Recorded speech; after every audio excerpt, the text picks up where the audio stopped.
This morning, we are excited to have Lieutenant Nick Brewer here with us from the Highway Patrol to talk to us about active shooters, and he's got a bunch of props here, and it's going to be a great presentation.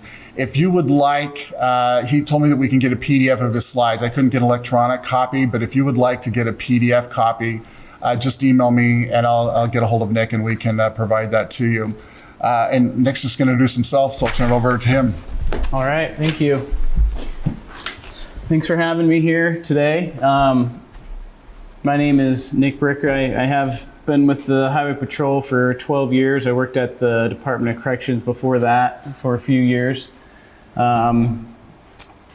of those 12 years I did the SWAT thing. Got a lot of good training and whatnot from that. I was also in the military for a little over 10 years in the Navy and in the Air Force. So kind of one trick pony, I guess you could say. Put all my nuts in one basket. Not a lot of variance there, but I'm happy to be here to teach this class. I'm not sure, some of you probably have seen this class before, seen something similar. Disclaimer, it's not a silver bullet. I don't have all of the answers. This course is based around the run, hide, fight principle, which can be interchangeable with some of the other programs out there. You know, it's called something different, but the tactics, what you do, the implication or the application is all the same. So please, if you have any questions, throw them out there. More than happy to try to answer those for you, but scenario-based questions, again, I may not have all the answers because these are such dynamic situations that we can't do like my brothers do that drive the fire trucks and just slap the fire escape plan on the wall, you know, and one size fits all every time. That's what we're going to do. It's not like that, unfortunately, because bad guy has a brain that he can think and act for himself. So that changes. It's a dynamic situation. So the way this training came about, it was in 2016. We had a guy run his motorhome into our headquarters office out off of 47th and 215 there. He had a beef with the driver's license division, who's also housed in that building. He got his motorhome wedged in between the steel door frames of the building, and he couldn't open up his doors to get out, and so he ended up just self-inflicting gunshot wound there. But he had all intentions of causing harm to some employees in the building. So the commissioner of public safety and the governor were like, hey, we need to get something out to our employees, not necessarily to, you know, cast any fear that this can happen in their workplace or anything like that, but more just for awareness. And really that's what this training is about, is just awareness, just being aware of your surroundings. Now, we don't want to be aware to the point where we're like hyper vigilant all the time, you know, and it's exhausting to our brain to always be on alert. And why is that guy wearing sunglasses inside? And, you know, this sort of thing. But just, again, being aware of your surroundings. If there's a few things that look out of place, then they probably are. So we'll go over a few of those things here. In the last 4 years, we've taught this to my counterpart and I, Wyatt Weber. We've taught this to over 5,000 state employees now and other civilians across the state on the Navajo Nation reservation multiple times. So we've been all over the state, up and down, top to bottom, teaching this course, and it's been relatively the same the entire time. And it's sad to say, but it's still relevant. You know, every time we teach this class, it seems like there's an event or something that happens that really makes these things, these tactics relevant. So with that being said, I'm just gonna jump into this here. I'll grab my water. So really the objective is just to survive some type of ongoing incident. So we call it active shooter, but it doesn't necessarily have to be a gun. It's just statistically the weapon of choice is a firearm, but it doesn't always have to be a gun. It could be a vehicle. We see those a lot. We could see like a blunt force, object, or a machete or a knife. We've seen some of those, in that mall incident in Minnesota. So it's just some type of ongoing incident where death or serious bodily injury is happening. So how can you, in your workplace, and not even in your workplace, say you're out on vacation or in the mall. I live in West Bountiful, close to where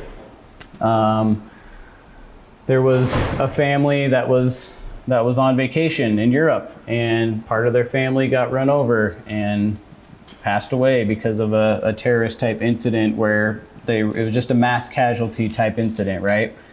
So how can we just survive long enough for a law enforcement response to show up and hopefully neutralize the threat? So on the Wasatch Front, that's gonna be pretty quick. Like, you're talking, less than 3 or 4 minutes. Here, pretty safe because police department, close proximity, all in the same complex. And I'm not sure what your different workspaces and work areas look like, but generally on the Wasatch Front and some of these higher populated areas, the response is going to be pretty quick. We teach and train this at the academy as well to all the new officers, and they're taught, if you're the first one there, you're just going in. It doesn't matter. You're not waiting for backup. If you're alone, you're going in. If there's still some kind of incident happening, that's what we do. And those tactics kind of changed from Columbine era, which kind of got the ball rolling on some of these tactics where they sat there and waited for additional officers to arrive before they went in. And by that time, we know the story there, how much damage was inflicted. So basically, how can you buy yourself some time for that law enforcement response to get there, which is just going to be a couple of minutes. Not really going to get into the semantics of what active shooter definition really entails, but this quote is, I don't know if you guys see that. If you want to read that for a second.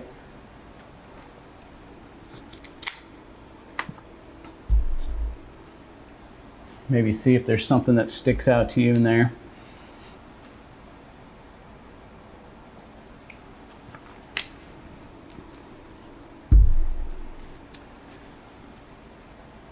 So I don't know about you, but when I first read this, I was really surprised that Canada has a space program. I was unaware of that, but I seemed really smart when I went home and told my wife that, like, hey, guess what I found out? Canada's in space. But this quote is actually, I like it because it applies to a lot of things in life where we're fearful because we haven't actually faced a certain circumstance, or we haven't gone through in our mind how we would react to a certain circumstance.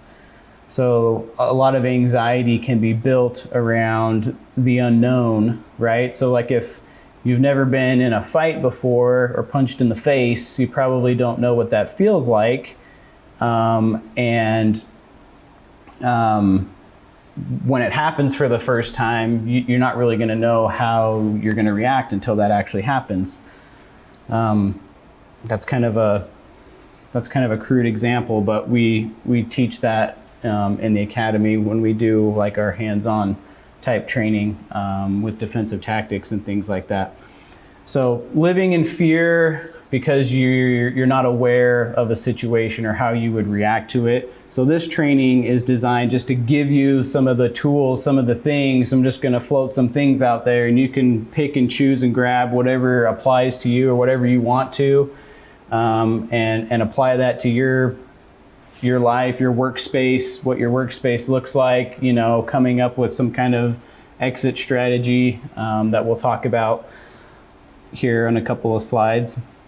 But this principle I want to talk about before we get into the actual tactics of this is the Boyd circle, the OODA loop circle. And I'm sure some of you have probably seen this before, this OODA loop, but it came from an Air Force colonel who was exceptionally good at dogfighting, right? And he even taught for many years at the Air Force Academy, this concept of aerial combat. And the reason he was so good at it is because when he was in the seat in combat, he realized that if I can just upset this guy's rhythm and routine and what he is doing, then I now have the upper hand. Then now he is reacting to everything that I'm doing. I'm not reacting to what he is doing. So every day, subconsciously, whether we think about it or not, we go through this principle: observe, orient, decide, and act. So if I'm just taking steps, I am unconsciously, subconsciously observing where I'm at. I'm orienting myself, I'm deciding to take a step, and I'm taking a step. And we do that, and we do it so much that we do it without even thinking about it, right? So, bad guy, say he walks into this building right here, okay? He has already advanced himself in this process to the decide portion. He's already observed what he's gonna do. He already oriented himself. He's walking in. And then he's at the final stage of it, at the act, right? If he does start inflicting harm on people. So us sitting here on the other side of this, we have to now react. We have to observe, like, oh man, what's he doing? We have to orient ourselves. What am I gonna do? Am I gonna run? Am I gonna stay here? Am I gonna go under my desk? And then we have to decide to do something, and then we have to act and actually do something. And so bad guy has the upper hand because he's further along in the loop than we are. But what if we could do something that would make him go back to the beginning in the observe portion, like even just pick something up and throw it at him as he comes in, because he's not expecting that. He's expecting everybody just to lay down, or run, or the typical response you would get when you try to bring fear into a situation, right? A typical response like that. So anything that we can do to disrupt bad guys' OODA loop is what that acronym is, then we have the upper hand. So we'll talk about some ways that we can do that. A typical response, like we talked about here, is run, hide, fight, which is loosely based on the fight, flight, or freeze principle that we all learned back in junior high school, right? When we're presented with a threat, just natural human instinct, we're going to pick one of those three things, and we don't know which one of those three things we'll pick unless we're highly trained in a certain situation and we've had some pre-planned responses that are just kind of muscle memory planned into our brain. That's what we're going to do. But for the most part, like that quote said earlier, we don't know how we're going to react until we're faced with it. So three options: you can run, you can hide, or you can fight. You really don't have any other options if somebody walks through that door right there. Those are your only three. So how we can use either one of those, and it doesn't have to go in that order. I don't have to try to run away from the guy and then hide, and then if he finds me, then I fight. It's whatever you're faced with, do it. And whatever is good for your situation and wherever you're at there, then do it. So I'm gonna play a video. This one doesn't have any sound. There's no sound on this one. It's just so watch this guy come through the back there. Got bouncer sitting in the white t-shirt, confronts the guy with the gun, and they have a little scuffle in the back. And once he pretty much has the guy subdued, then everybody else decides they want to come over and help, which is typically how it goes, right? I mean, so I got to go back out of this. Sorry. Back out, and then we'll go back in. So that situation, bouncer sitting there, guy comes down the hall brandishing a firearm, and he sat there and he's like, hey, well, I mean, he acted immediately, right? So that guy looked like he was going to come in and just start shooting.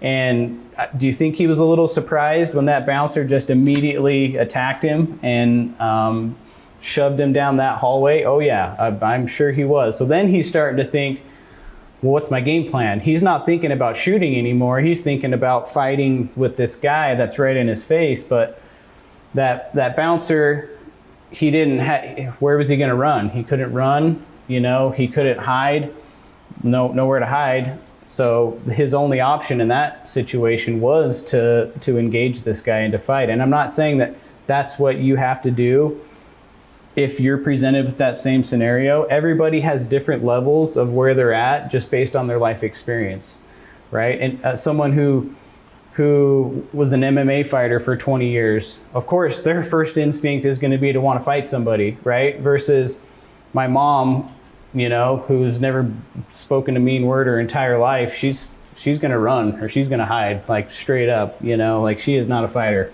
So everybody based on their life experience is just on different levels, and that's okay. Just maybe try to game some of this out and maybe think about where you're at. What level are you at, and what would I do in a certain situation? And again, it's not to try to bring fear into your workspace or your life or anything like that, but these threats are out there. Unfortunately, they happen quite often, quite frequently, a lot more than we have structure fires. A lot more people die in these active shooter incidents than, you know, government building fires or anything like that as of late, if you look at the last 15, 16 years. But we practice fire drills and prep our buildings for fires and things like that a lot.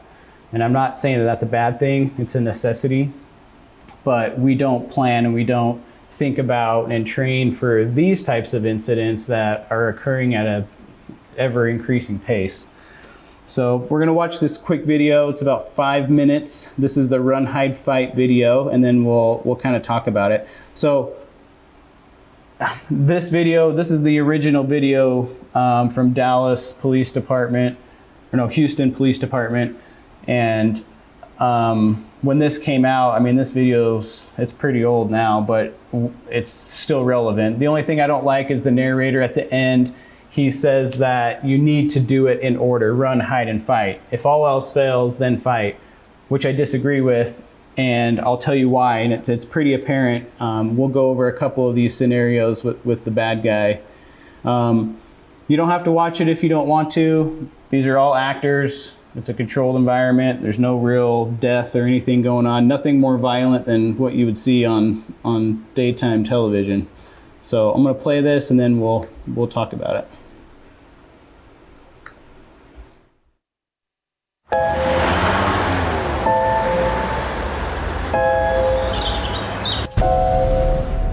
It may feel like just another day at the office,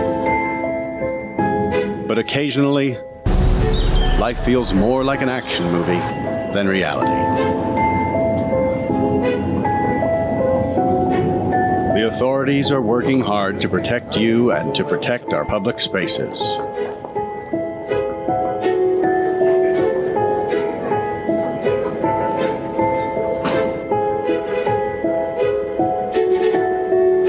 But sometimes bad people do bad things.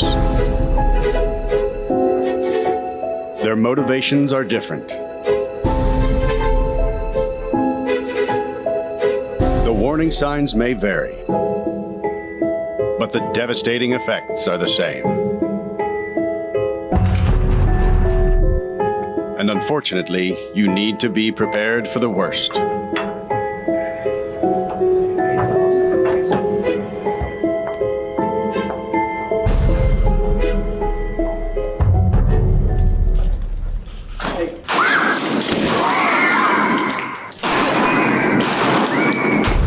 If you were ever to find yourself in the middle of an active shooter event, your survival may depend on whether or not you have a plan.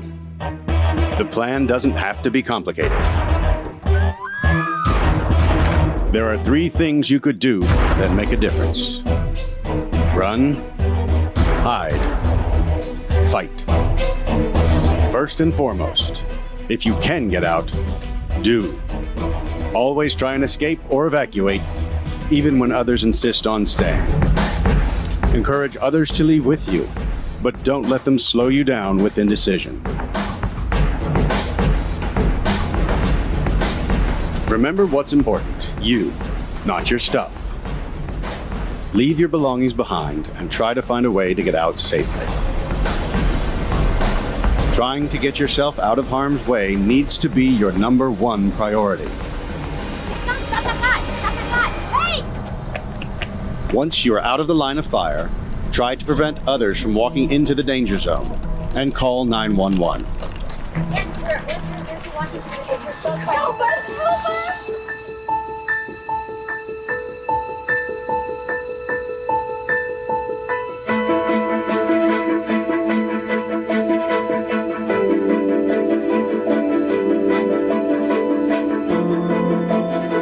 If you can't get out safely, you need to find a place to hide.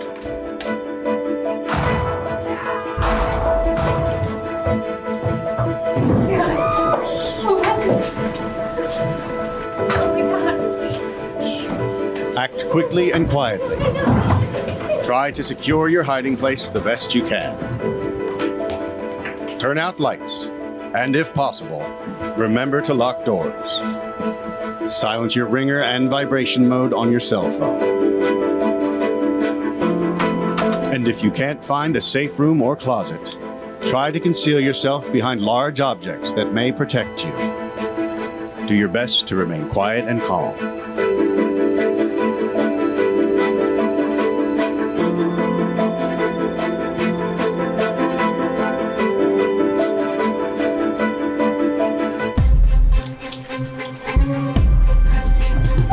As a last resort, if your life is at risk, whether you are alone or working together as a group, fight.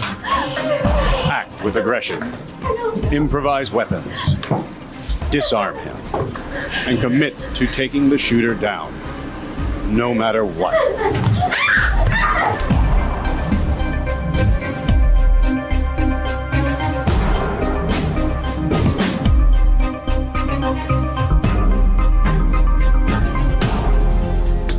Try to be aware of your environment. Always have an exit plan. Know that in an incident like this, victims are generally chosen randomly. The event is unpredictable and may evolve quickly. Left, slice and get my back. The first responders on the scene are not there to evacuate or tend to the injured. They are well trained and are there to stop the shooter. Shot down the hall. Shot down the hall. I got rear.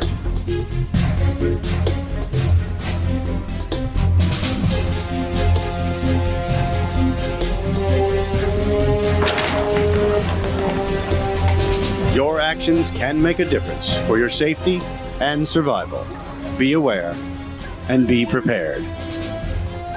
And if you find yourself facing an active shooter, there are 3 key things you need to remember to survive. Run, hide, fight. So, that video, we'll unpack this here for a second. So, guy walks into the lobby at the very beginning. Did you remember who he shot first? Security guard, the other guy with the gun, right? So obviously he's maybe come up with a plan and cased the place out a little bit and took out the other threat there. And then he shot a couple other people. There was a guy that was standing fairly close to him that had a briefcase in his hand and then turned around to run, and then just, you know, he got shot in the back. So maybe, I mean, again, we don't know how we're going to react in that situation. His reaction was to run, but what if 3 or 4 of those people just, you know, rushed the guy?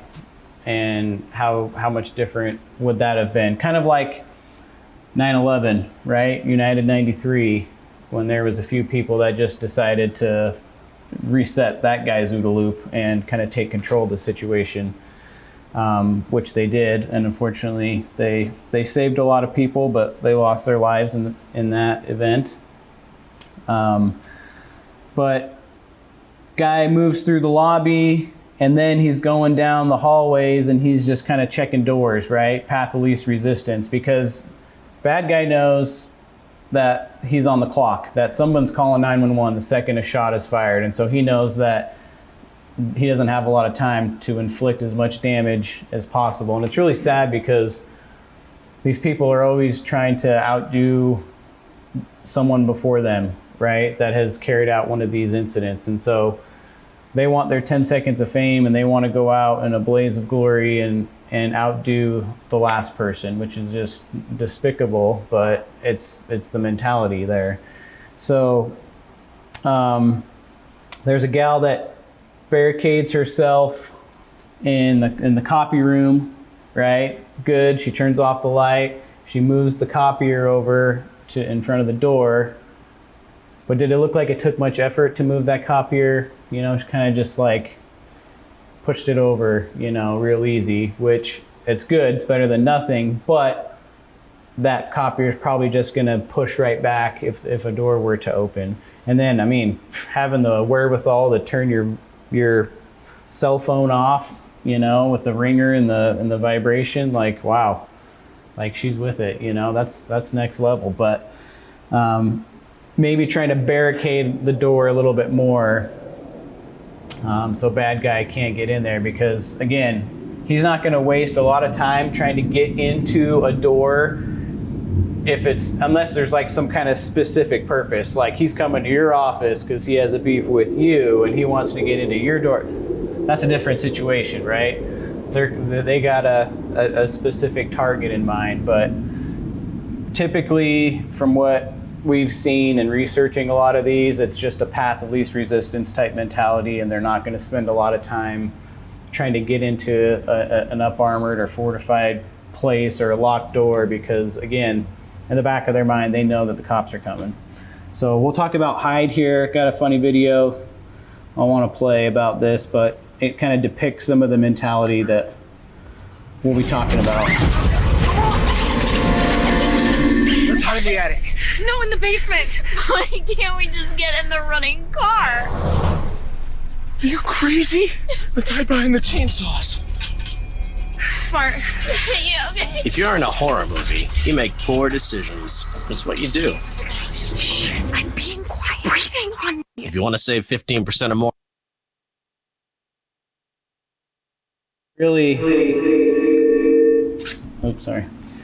paints a picture of kind of what we do in a stressful situation, right? We might miss the proverbial running car to do something else that's over here that looks like it might be good, right? Like there's glass windows in this building that I can see in front of me, and if all the blinds were down, maybe we think that bad guy can't see us, but they're glass windows. So hiding behind those versus maybe like up here behind this, you know, solid wood structure.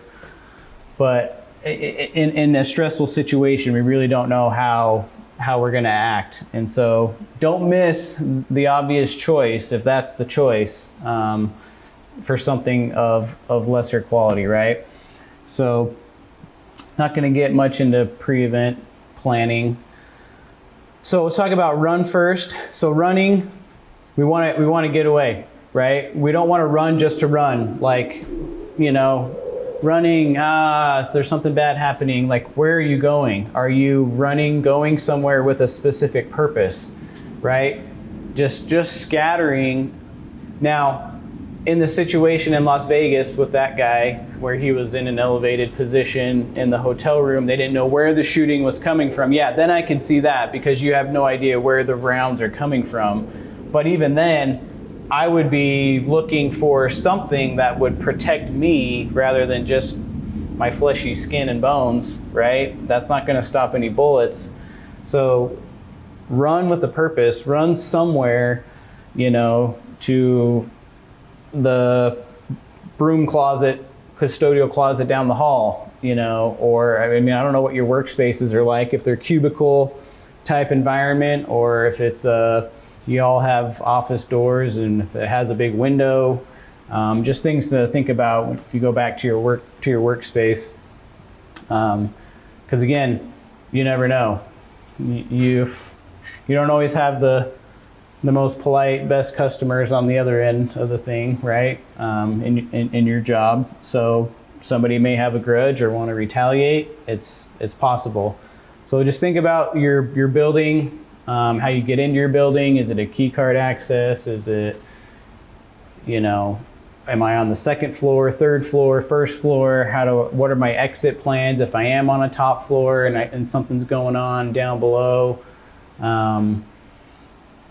But when you run, make sure that you're running with a purpose and not following. A lot of people say, well, I'll run out into the hall and I'll hit the fire alarm. Well, that may alert everybody that something is going on, but also there's documented incidents where bad guy or a duo. I mean, in Columbine, they used that strategy. They went in and pulled the fire alarm to elicit that response of people evacuating to a certain predetermined area that they knew where it was, and they had a couple of failed improvised explosive devices in a field that didn't go off, right? So going where bad guy knows we might go by pressing the fire alarm just gathers us all into a nice convenient location for them to inflict harm. So it's my recommendation to steer clear of pulling the fire alarm, because that triggers in people's mind, oh, it's just a fire drill, I'm just gonna do this, right? So make sure that when you're in your workspace, you have a plan. I'm gonna go down here, 2 rights, down the stairs, out to my car, and I'm gone. So always be looking to upgrade your situation when you're running. I remember a story of a gal from that Vegas shooting where she heard the shooting and she said, my friends and I, we just ran over and we laid down next to some of the like bike rack barricade extras that they had set up that were just sitting over in the corner. And then once there was like the shooting stopped, then we ran over behind like a big semi-truck tire, right? And then after that, then we decided to run into the concrete bathroom structure, you know, when there was another like break in the firing. So she was constantly like trying to upgrade her situation. Young gal, I mean, I don't know what her training or background was like, but I wanted to send her an application to see if she wanted to join up. But I mean, just something like that it struck me as, you know, that's exactly what you should be doing. So just a couple things to think about as well. If you're running out, officers responding, a lot of times the communication gets mixed up of what bad guy looks like. So you think about how many 911 calls probably come in when something like that starts happening, and how many different descriptions and depictions of the bad guy that everybody is giving to the dispatcher, and they have to create one general outline or idea of what this guy looks like and put it over the radio for responding officers, right? And that's a pretty tough job. Everybody has their own perception of how tall somebody is based on, you know, how tall they are and how tall people they know are and what color hair they have, and, you know, is it a mustache, is it a goatee, is it glasses, you know, is it brown or is it blue, and especially under stress, that gets distorted even more, their perception of how tall or small, you know, the person is, what colors they're wearing. We get the tunnel vision, right? That sort of thing kind of has an impact on that overall picture. So you get 50 of those coming in, and dispatch has to hurry and try to like put them all together and make one person description that they can put out over the radio. So as law enforcement is responding, having, you know, empty hands is helpful if you're running out of a building, rather than, you know, because we have to, like, we're constantly assessing everybody, because we have learned through these types of incidents and debriefs and things that it is hard for dispatchers to get that that suspect description right the first time. And so I'm not going to say that we ignore it, but we just don't put that much stock in it as we respond. We're looking for the threat and threatening behavior, not so much if he's wearing a plaid shirt versus a pinstripe shirt. Like, we don't care about those details. We're looking for the threat, a gun, a knife, a bat, a something, and the threatening behavior, right? That's easier to pick out than how tall or small or what kind of facial hair the guy has. So running out, with empty hands in a non-threatening way is a lot better than a lot of people nowadays if they're running out, trying to like live stream like what's going on. So now we're looking at all these hands holding black things pointed, not in a threatening way, but it's something that we have to like take and assess, and that's 1 second here, 2 seconds there, 3 seconds, and so those seconds add up in our response time to actually get into the building. And we've done a couple of trainings where we've gotten like 40 or 50 volunteers and did it at a school and trained our SWAT guys as they're trying to go into the building one at a time when this big crowd of people is coming out. And it's pretty eye-opening, when everybody's running out, screaming, trying to hurry up and go through this whole process of assessing where the threat is at, right? And in the Parkland shooting, I believe that one, the guy came out with everybody. And so he wasn't in like a non-threatening manner. He went out, like laid the weapons out, and he kind of just tried to mosey out with everybody else. So that's something else that we're thinking as law enforcement in the back of our mind in this response scenario is how am I going to see this guy? And if you see the person and that was the guy and he just put his gun down, like grab somebody, a cop that shows up and say, hey, that's the guy, he's right there, he's trying to get out of here. So a couple things to think about if you do decide to run. So we're going to talk about hiding. I have this little demo here that I want to show. So typically when schools and stuff like that are getting torn down, they invite us over there to, test out our equipment on the doors and the windows. And it's a good training opportunity for our officers to get real world training and some of the things that we carry, at how hard it is to get into a door or even break a window. And I show you this video because if you think, oh yeah, if someone comes through here, I'm just gonna, I'm gonna break my window and I'm gonna hop out, the window. I've got this little rope ladder thing that I'm gonna throw out. Or even if it's like a ground floor window and you have an office with a window, it's actually pretty hard to break a window. So this is one of our troopers. Now throw it hard. Now really throw Go try it, Goldie. He's like, no. That's fine.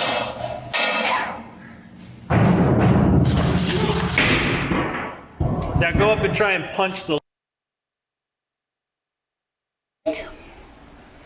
That's not like a beefed up reinforced window like sometimes you see that have like the wire mesh like inside the window. It's just like a glass, any old glass window that you would see on the interior of some buildings. And even with like a wind up and a throw twice, like it didn't even do anything. And that's because those windows are designed to flex in the middle, right? For, loud noises, loud sounds, earthquakes, right? There's a little bit of flex in there. They bow, they bend.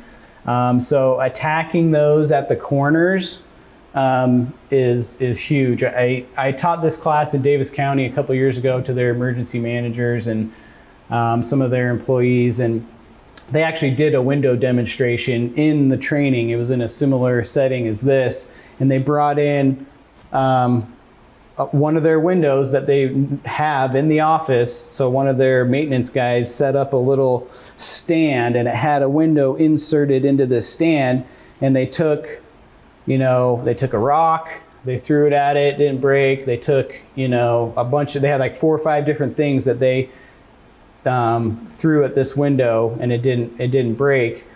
And then their emergency manager made a little kit for him that had these little window breaker tools, right? You've probably seen them. It looks like a little hammer, and it has a little tiny like point on the end. And so she came up to the window and just hit it like right on the corner with one of those little things, and it all came shattering down, right?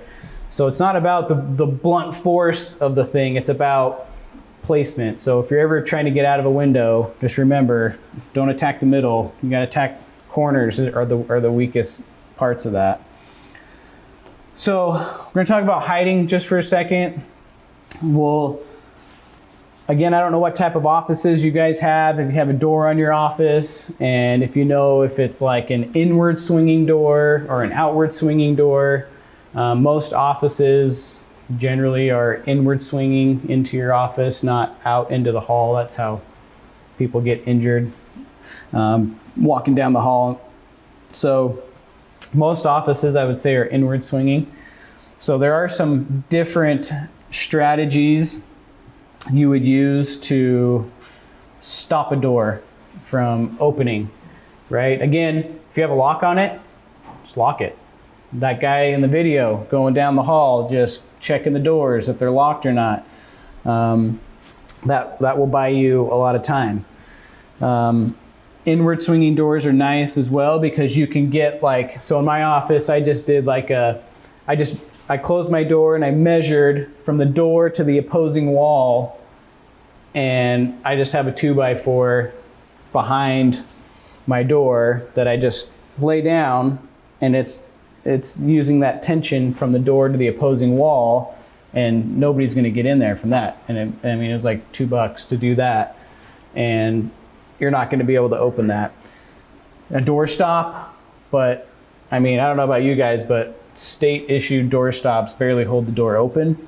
I don't know about holding it closed. They're not very good, those little rubber, door stop type deals. But anything heavy that you can put in front of the door, even if it's not like holding the door shut, just having a bunch of junk in front of the door. So if the bad guy opens it, again, we're trying to reset his OODA loop here, right? He's expecting, I'm going to open this door, it's going to fling wide open, and I'm going to be able to, inflict whatever I want on these people. But if there's a little bit of resistance and it's not opening, and then he gets it open, and then there's a bunch of, chairs upended, upside down, so he's trying to, navigate, walk across this thing. Again, resetting his OODA loop, he has to observe, orient, decide to walk in there over all this junk, and then actually do it. And by that time, like in the video, if you fast forward to the fight portion, he's doing that distracted, and if you're in there, you could be attacking him and trying to get the upper hand there. So all of that, how much time did that take for him to get through that and you attack him and maybe some other people come help? We're buying ourselves time again, right? So seconds lead to minutes, and minutes, boom, law enforcement's going to be there, and his time's going to be over. So whatever we can do to just hold this guy off is going to buy time for that law enforcement response. Couple of different things. This is like one of those cargo deals that you can just put in the back of your car and hang clothes from it or whatever, but it's really effective. You just ratchet it right up underneath your door handle there, and it is very effective. We tested all these things out and had somebody on the other end of the door trying to bust through, and this thing was extremely effective. And you can see kind of that same philosophy here of just putting something down on an opposing wall. This bookshelf was pushed against the opposing wall, so you just had this little piece in there. Nobody's getting through that. Very effective type of a tool on an inward swinging door. Master Lock makes this little thing that's specifically for a door wedge, and we broke that in the second try. It's not effective. So there are companies and things out there that that they sell specific items just for those, and we've tried to try some of those out because we don't want people to go out and buy those and they've never used them and it's still in the packaging under their desk or something, and they come time to use it and it's a hunk of junk. So anytime we see something like this come onto the market, we try to put it through a good test and see if it works or not. So that one for Master Lock, it didn't work out so great. This was just some office at the driver's license division. We just moseyed through there. and it's like their little custodial closet. They had a ladder in there. So boom, we threw the ladder down in the door and tried to get in there, and obviously it was fairly solid. What else was good about that is we could have hunkered down for a while because I guess it was potluck day. Had a little crock pot in there. But that's something else to think about. Like, you know, you got snacks in your office, or how long could you hunker down in your office?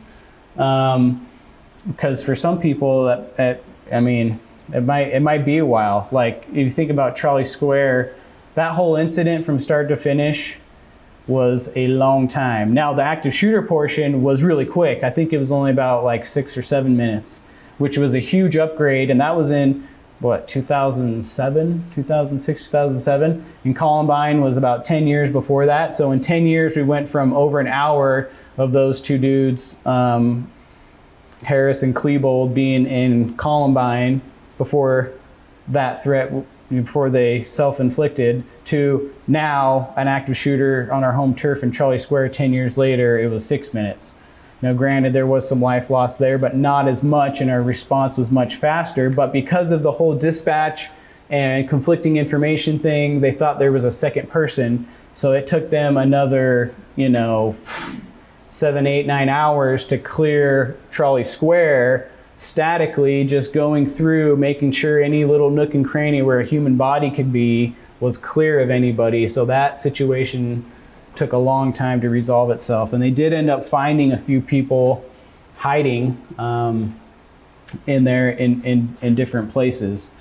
So that's another thing I want to bring up. So say you did lock yourself in your office, you don't have a window in your office, it's just a door, you're hunkered down, and you haven't heard any shooting in a while, and you're sitting there, and then all of a sudden you get a knock at the door. Hey, this is the police, open up. Are you gonna open the door? You're not gonna open the door? You're hungry? Do you go to the bathroom? Like, what are you gonna do? Right? And I say, do whatever's comfortable to you, right? So a lot of people say, well, I'll call dispatch, I'll call 911 and I'll ask them. So, okay, that could work some of the time, but say you're downtown, you call 911, it goes to Salt Lake City PD's dispatch. But when these active shooter situations come out, I mean, they bring everybody in the valley. It goes across every dispatch. When they had that one in American Fork or whatever, that hoax one, I was driving all the way from Murray at our office down to American Fork, right? And I was in there helping out. And so say the same thing happened in Salt Lake City, it goes to Salt Lake City PD dispatch, and they're like, hey, I got an officer outside my door, can you verify that he works for you? And so you're like, hey, well, what's your name if you want to come in here, Mr. Police Officer? And so I tell him, my name's Nick Bricker. And he said his name's Nick Bricker. Do you have anyone that works for you by that name? And they're like, no, never heard that name before in my life. Because I don't work for Salt Lake City PD, and they're a separate dispatch, and they have no way to check or verify my law enforcement status. So that's not going to make you want to come out anymore, right? So I say, okay, well, what if I slide my employee ID badge under the door? Will that be okay? Again, I don't know. Maybe it will, maybe it won't. But what happened in the video, security guard gets shot first thing, right? So he could have nabbed that ID badge and just been carrying it around, and he could be swiping himself into all the doors, or he could just have that badge to slide under the door for you to open it. Yeah, what if I slide 2 badges under here? Will that be okay? What if there's 2 of us? So I don't know what that threshold is. That's gonna have to be, again, everybody's different on when they wanna open it up. I would say our recommendation is that everybody has a phone, typically, right? So I'm out there, I'm the officer on the other side, and I say, okay, I get it. I've given you my badge, I've given you my ID. I'm gonna call you, or I'm gonna send you a photo of myself, selfie, outside your office, right? And then, will you believe me then? I don't know. Short of that, I don't know what more we can do to prove that it's law enforcement outside there, but it may not. It may be the bad guy. It may be a ruse. I don't know. That's something that you're going to have to decipher if you ever come to that point. So just know that if you haven't heard any shooting in a long time, it's probably not the bad guy. And we do have to make sure that the entire building is clear of bad guys and victims. So we're going to have to get into that door at some point. So if you're talking to us and you're still not want to come out, I may say, okay, go over and hide behind your desk because we're going to have to, take this door out. I don't want you to get hurt, kind of a thing. So a couple things to keep in mind if you do barricade yourself in that situation. Real quick, doors that swing outward, typically in government buildings and some big office buildings, they have those pneumatic arms on the top, those little triangular deals that open and close, right? That's the arm that opens the door. If you can secure that somehow hastily with a shoelace or something like you see, or a couple zip ties, and stop that pneumatic arm from opening up, you're not going to be able to pull that door open. Say bad guy is able to pull it open just a little bit and just stick a hand in there. Well, use something to make him regret that decision, right? Take a couple fingers off, or smack his hand, or try to, do something to him. Carabiners are really effective. These a lot of times just slide right over the pointy end of that pneumatic arm, and then you can tie a shoelace behind it or something. That's a really hasty option. If you want to get really into it, like the Davis County emergency manager did, is she went to the fire department and got old fire hose, because they have to recycle these every so often, and just cut little lengths like this. This slides right over that extremely conveniently, and this is like super thick rubber on the inside of a fire hose, and you cannot get that door open.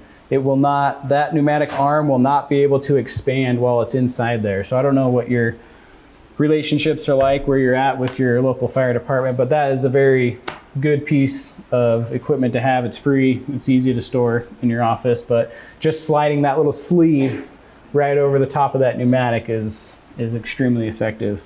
Oh yeah, there's a picture of it right there.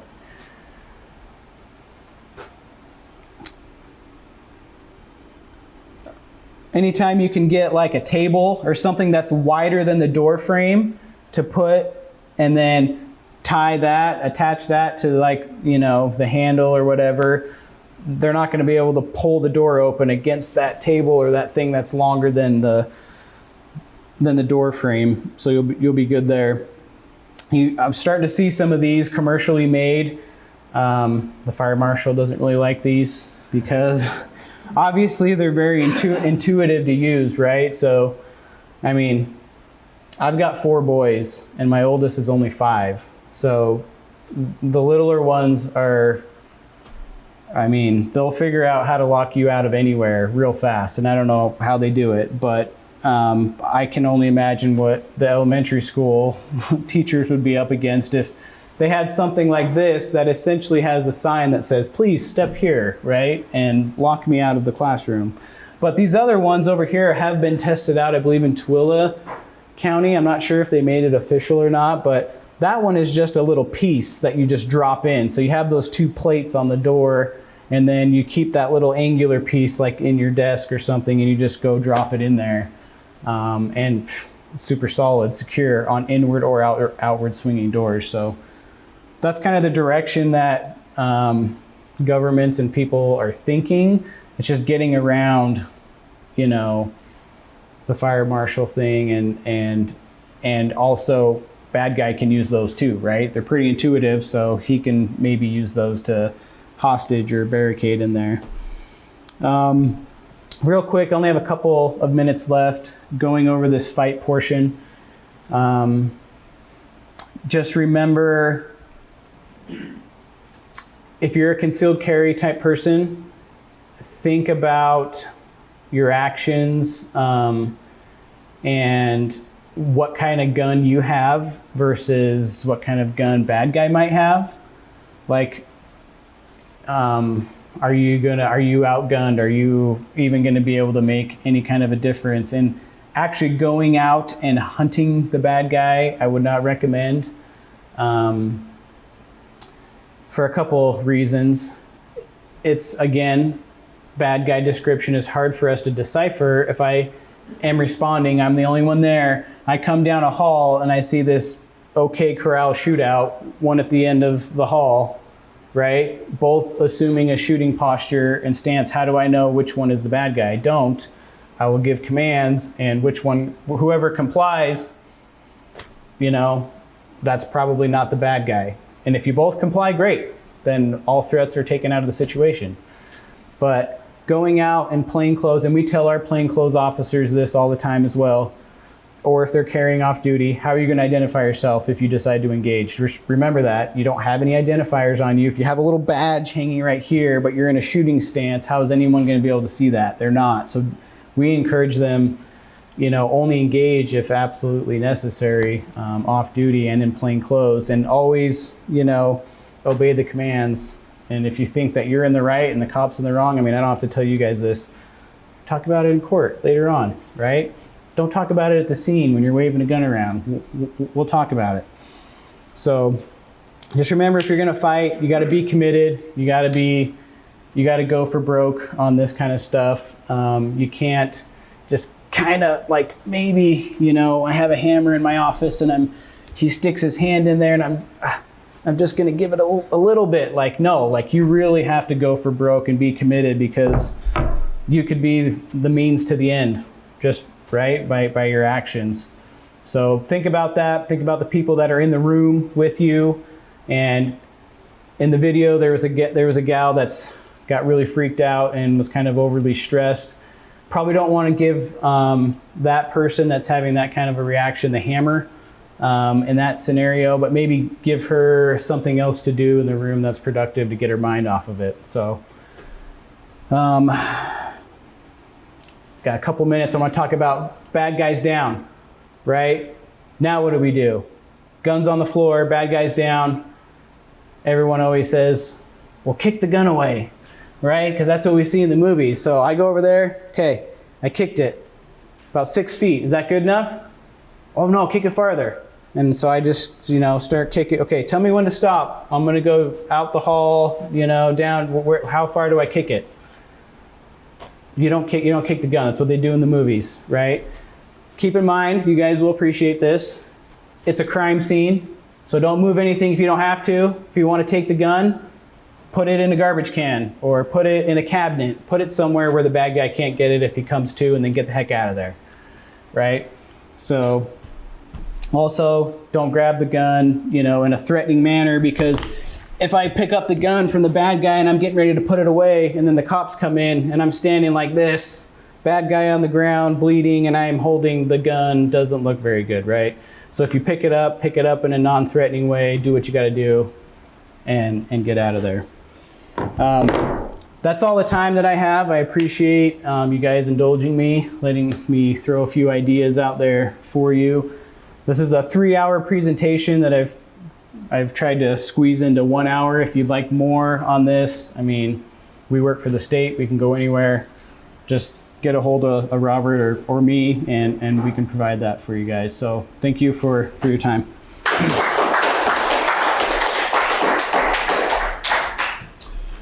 We appreciate Lieutenant Bricker coming and talking, and I didn't realize it was 3 hours, so we may invite you back. Yeah. So, okay, we are on break until 9:45, and we'll pick it up with Tim Taylor at that point. Thanks. Awesome.